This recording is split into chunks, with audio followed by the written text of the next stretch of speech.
হাজার বছরের গ্রাম বাংলার ঐতিহ্যবাহী খেলা হাডুডু। হারিয়ে যেতে বসা এই খেলাকে বাঁচিয়ে রাখতে ব্যতিক্রমী আয়োজন করেছে সুনামগঞ্জ সদর উপজেলার লালপুর গ্রামের মানুষ।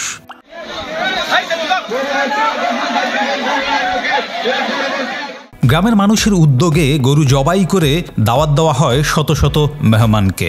তারপরেই শুরু হয় দিনব্যাপী হাডুডু প্রতিযোগিতা।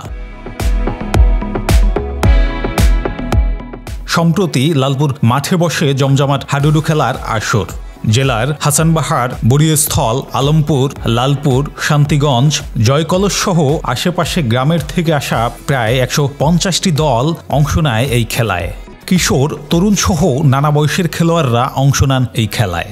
দর্শকদের গর্জনে হাতে তালিতে মুখরিত হয়ে ওঠে মাঠের চারপাশ। আমরা ইয়াং জেনারেশন যারা আছে তারা এই খেলাটা পছন্দ করে বা খেলাটা খেলতে আমরা খুব ইচ্ছুক। মাঠে উঠলে হাজার হাজার দর্শক থাকে, খেলতেও ভালো লাগে। আমরা পূর্ব থেকে ওই খেলাটা খুব আয়োজন করে আনছি, সেই এখন আমরা চলতে আছি। মনে হয় মাঝখানে কিছু গ্যাপ খেলছি, এখন আমরা মনে করেন একবার যোগ দেওয়া আমরা সবাই খেলাধুলা করতে আছি, গ্রামে গ্রামে খেলা চলতে আছি। প্রতিপক্ষের মাঠে ঢুকে নিজ শক্তি ও কৌশল দেখিয়ে ফিরে আসাই এই খেলার মূল চ্যালেঞ্জ।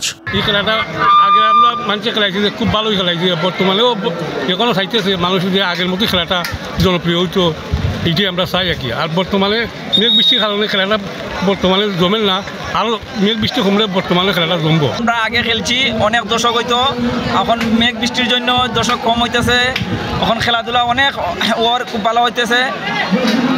যে জায়গাতে হাডুডু হয় সেই জায়গাতে অনেক অনেক হাজার দর্শক হয়।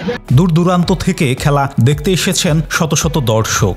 চারিদিকে যেন এক উৎসবের আবহ। বৃষ্টিও থামাতে পারেনি দর্শকদের ঢল।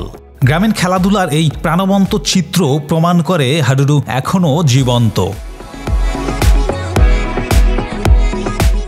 বাংলাদেশের জাতীয় খেলা হাডুডু, কিন্তু এর চর্চা যেন সীমাবদ্ধ হয়ে পড়েছে শুধু গ্রাম বাংলায়।